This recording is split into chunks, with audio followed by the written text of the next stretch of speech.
guys, welcome to Fenton and Print. My name is Jake Branjowski and I am the multimedia editor. I'm Gracie Warda and I am an online editor for the Fenton and Print. Today we're going to be talking about different ways to defend yourself or protect yourself from an attacker.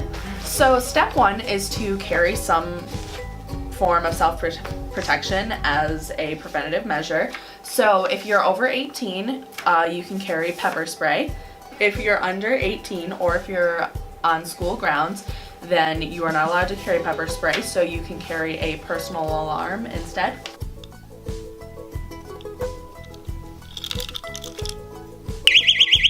Alright, also avoid being alone, so if possible travel in groups. So if you happen to also be alone in public, feel free to ask an employee if you're comfortable enough or a security guard to escort you to your car so you're not walking alone. Another thing is to use technology to your advantage. There are a lot of different apps. I know SafeTrack is one that I have that can help protect you in case of an emergency, so use those to your advantage.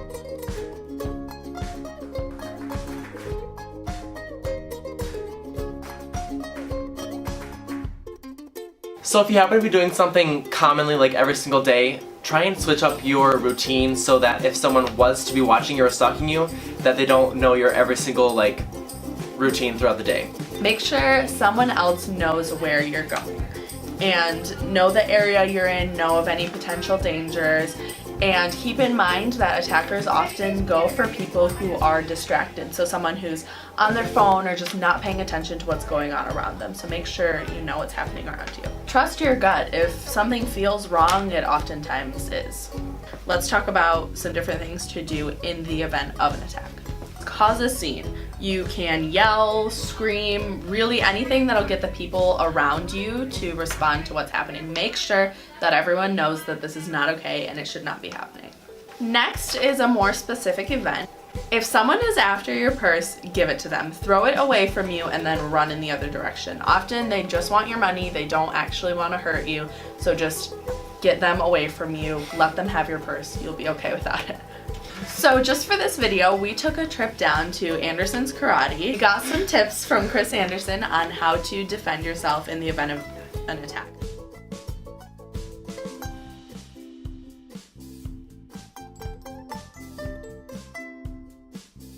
Good afternoon, I'm Chris Anderson at Anderson's Karate, martial arts master instructor. Been doing the martial arts for 39 years now, and today we're going to share some information on what to do if you are assaulted out on the street. I'm working with Gracie today. First thing we're going to talk about is somebody reaches out and grabs you. The thing you want to remember is to attack their weakest point, which is their thumb. So I'm going to have Gracie grab me first by the wrist.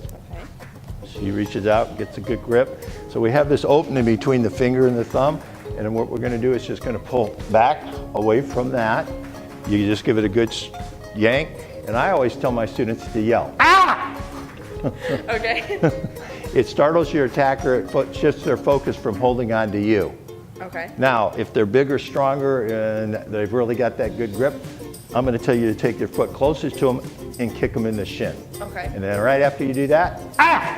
Or if you don't like to do the key up, you can always go, "Let go!" Yep. We want to be loud, we want to draw attention to ourselves. The bad guys, the attackers, don't want any audience. Okay. So if you can draw attention to yourself while you're escaping, hopefully you get some allies to come in and help you out. So you're going to get to try it now. I want you to take your hand and move it towards your ear. Okay. Ah! All right, see, that release is a lot easier because she's going against my thumb, which is that weak point in my grip and that opening between my fingers. Okay. We're going to do it this time, and I want you to pull straight away. Ah! I don't there. actually want to kick So you remembered the kick. Mm-hmm. And the other thing I say about the reason I had to pull away is because I had my 4 fingers here, and it's harder for you to escape. But if you take this hand and move it towards your ear again, it's easier to it's really hard for me to hold on. So I'm gonna give you one more try. right. I'm gonna hold on. First thing you're gonna do is soften me up. Give that kick to the shin. Okay. Go ahead. And there you go. And I'm thinking, oh, my shin hurts, and she's gone already. You know, it's always good to let people around you know that you need help. And screaming help, fire, rape, that's a hot button word. You will get attention with that. So don't be afraid to use your vocabulary and be loud. Scream. All right, so we've talked about the wrist grab, okay, the double wrist grab. He's got your, come on with me, Okay. right? We're not gonna go there.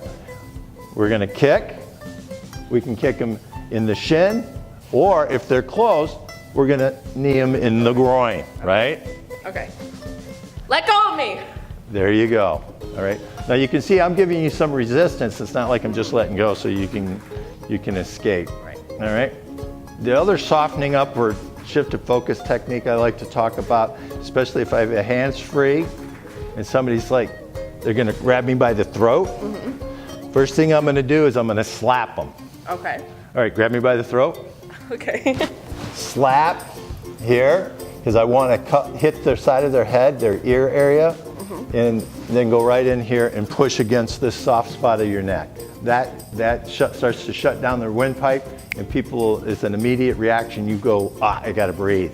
So you shift your focus from what they're trying to do to thinking about breathing. So far we've talked about how you always attack towards the thumb. We want to make noise. We want to strike the shin, the groin area, slap to the side of the head, or poke to the throat.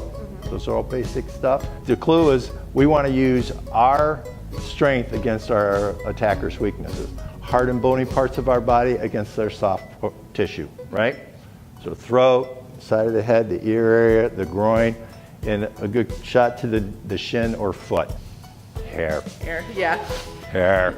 Hair is such a great handle, and I've studied this a long time, but one of the things that they've interviewed people that have attacked women in prison, they've all talked about a ponytail as one of their best tools. So you've got to hold, so you can't stop me from turning into you, even if you have my ponytail, right?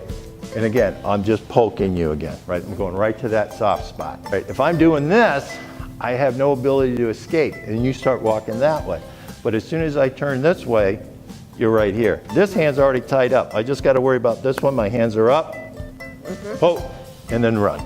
We're going to do with the clamp over the arms. So you run up behind, you've got a good grip. Now the hands are here. That's the good news for me. Remember we talked about the knees and well, now we're going right down to the toes. I'm going to put my foot right against your shin, and I'm going to go straight down on top of the foot with a good hard foot stomp. And then I'm going to get my arms out, and I'm going to run. I've got a good strong grip here. Shin. Right down. Oh, Let go. there, I was perfect. You even jetted out. And that's the idea. You want to break against that grip after you've shattered their foot. You always have the opportunity to take care of yourself. And remember, the hard and bony parts of we can use our forearms to strike people. Punching people's kind of tough because our hands really aren't designed for it. But just breaking that grip and getting away and striking a couple of those areas. Now, it was just the tip of the iceberg, and like anything else, you're going to need to come and practice, right? Yep. So, all right. Thank you very much. Thank you. Thank you guys so much for watching the Fenton Imprint. I'm Jacob. I'm Gracie. I hope you learned some great tips from us, and we'll see you in the next video.